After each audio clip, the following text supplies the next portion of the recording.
Jangan lupa untuk subscribe YouTube channel Metro TV News dan nyalakan notifikasinya.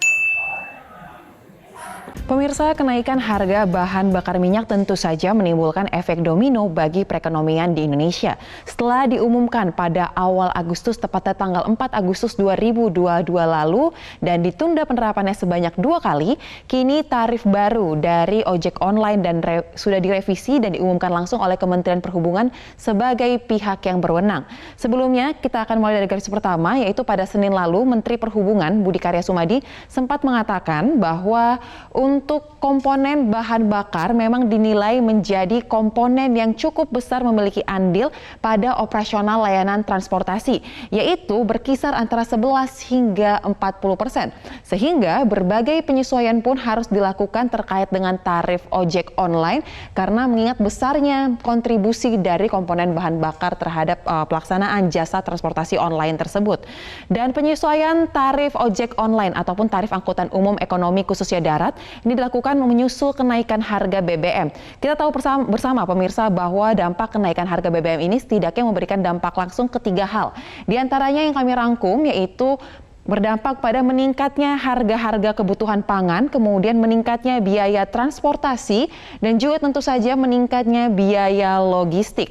Kenaikan harga BBM memang memiliki dampak yang akan secara langsung dirasakan di sektor transportasi, logistik, dan juga sektor yang membutuhkan distribusi barang.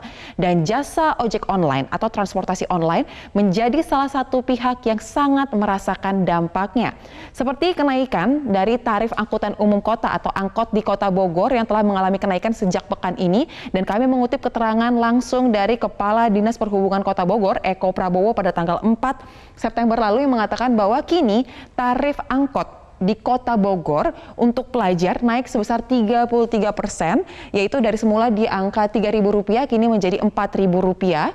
Kemudian untuk kategori umum naik sebesar 42% dari awalnya di Rp3.500 menjadi Rp5.000. Senada dengan hal tersebut, Wali Kota Bogor, Bima Arya, mengatakan juga bahwa penyesuaian tarif angkot ini terjadi untuk menyesuaikan dengan kenaikan harga BBM, dan ini telah dituangkan dalam surat keputusan Wali Kota Bogor tertanggal 3 September 2022 lalu.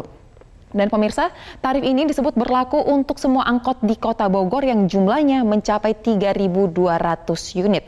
Dan tidak hanya angkot saja, tetapi sebagai imbas penyelesaian harga BBM, maka organisasi angkutan darat atau Organda berencana untuk menaikkan tarif angkutan darat yang besaran kenaikannya bervariasi mulai dari 5 hingga 22% tergantung pada jenis angkutannya. Di sini kami menghimpun data dari Organda di 3 daerah, yaitu pertama di DKI Jakarta yang berkisar nanti kenaikannya diprediksi di angka 12,5 hingga 17,5% khusus untuk angkutan orang saja. Kemudian untuk daerah Yogyakarta besarannya diperkirakan dari 18 hingga 22%, tetapi ini untuk angkutan barang dan juga orang. Dan juga dari Kota Bekasi yang kurang lebih di angka 15% dan khusus untuk angkutan umum. Informasi terbaru yang kami terima pada pagi ini dari Ketua Dewan Transportasi DKI Jakarta, pihaknya meminta kepada pemerintah untuk dapat berhitung ulang lagi terkait dengan subsidi yang akan diberikan pada sektor transportasi. Karena disebut untuk DKI Jakarta masih ada sekitar 4.000 mikrobus yang selama ini tidak mendapatkan subsidi transportasi dari pemerintah. Berikut kita simak langsung pernyataan selengkapnya.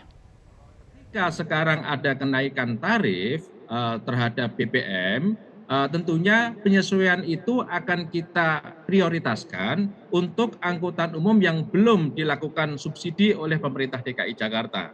Nah, ketika misalnya ada 2,17 triliun dari pemerintah pusat yang akan digelontorkan ke masing-masing pemerintah daerah, kami berharap itu nanti bisa kita gunakan untuk melakukan 4.000-an mikrobus yang nanti akan juga kita berikan subsidi dengan dana yang dari pemerintah pusat.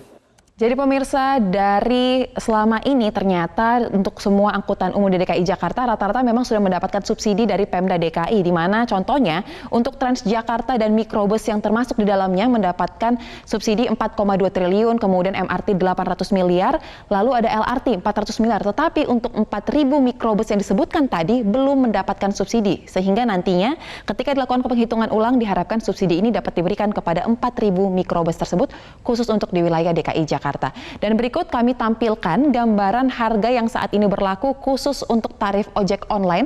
Mungkin bisa diperbesar langsung teman-teman, di mana ini terbagi menjadi 3 zona. Harga ini berlaku sejak tanggal 16 Maret 2020. Ini menetapkan tarif batas bawah, tarif batas atas, dan juga ada biaya jasa minimal 4 km pertama, di mana untuk Jabodetabek yang paling banyak penggunaan dari transportasi online, batas bawahnya di angka 2.250 km harganya untuk per kilometer, kemudian batas atas 2.650 untuk per kilometer, dan biaya jasa untuk 4 km pertama di kisaran 9.000 hingga 10.500. Kita lanjut ke grafis berikutnya, harga baru yang telah diumumkan tadi oleh Kementerian Perhubungan melalui Dirjen Perhubungan Darat, yaitu Hendro Sugiatno. Ini ada perubahan mengenai tarif untuk 3 zona, di mana untuk zona 1 dan zona 3 terjadi kenaikan sebesar 6 hingga 10% untuk biaya jasa batas bawah dan juga biaya batas atas ojol. Kemudian untuk zona 2 terjadi kenaikan biaya batas bawah sebesar 13,33% dan batas atas sebesar 6% dari tahun 2020. Kemudian pemirsa, untuk besaran biaya tidak langsung, yaitu berupa biaya sewa penggunaan aplikasi kepada aplikator, ditetapkan paling tinggi 15%, dan waktu pelaksanaan dari aturan baru ini paling lambat 3 hari sejak tanggal penetapan keputusan atau terhitung sejak hari ini. Artinya tanggal 10 September nanti aturan baru mengenai tarif batas yang baru untuk ojol ini harus sudah mulai diberlakukan. Dan senada dengan hal tersebut, Asosiasi Perusahaan Jasa Pengiriman Ekspres, Pos dan Logistik Indonesia atau Asperindo juga menghimbau kepada anggotanya untuk melakukan langkah-langkah penyesuaian proses bisnis, karena mereka juga termasuk salah satunya yang terdampak. Di sini kami mengutip pernyataan yang disampaikan oleh Sekjen Asperindo Trian Yuserma, bahwa ia menghimbau kepada para anggota untuk melakukan kenaikan harga minimal 10%, dan ini disesuaikan dengan kondisi struktur biaya masing-masing anggota serta jenis layanannya. Dan jika kita lihat lebih detail pemirsa, memang sebenarnya komponen biaya logistik di Indonesia ini dipengaruhi oleh biaya transportasi, di mana harga BBM tersebut berkontribusi 40% hingga 50% terhadap biaya transportasi. Dan terakhir, untuk menutup segmen fact check pada kali ini, sebagai upaya untuk mengantisipasi dampak akibat kenaikan harga BBM, pemerintah pun melakukan upaya penyediaan bantalan sosial atau bansos, di mana kita tahu bersama ada bansos pengalihan subsidi BBM besarannya mencapai 24,17 triliun untuk 20,65 juta keluarga penerima manfaat dan juga 16 juta pekerja dengan penghasilan maksimal 3,5 juta per bulan. Lalu ada juga Pemda diminta untuk menyiapkan skema BBM melalui dana alokasi umum dan juga dana bagi hasil yang besarannya mencapai 2%. Dan untuk total anggarannya ini mencapai 2,17 triliun rupiah. Pemberian bansos ini diklaim pemerintah untuk dapat menjaga daya beli masyarakat serta menjadi cara yang lebih efektif untuk memberikan bantuan yang lebih tepat sasaran. Diharapkan kebijakan penyesuaian tarif transportasi online dan usulan terhadap subsidi di bidang transportasi dapat menemukan titik tengah sekaligus menjadi solusi dari ketegangan yang timbul akibat kenaikan harga BBM. Saya kembalikan ke rekan Reza. Baik, terima kasih Soza Hutapea atas laporan komprehensifnya dalam segmen Fact Check.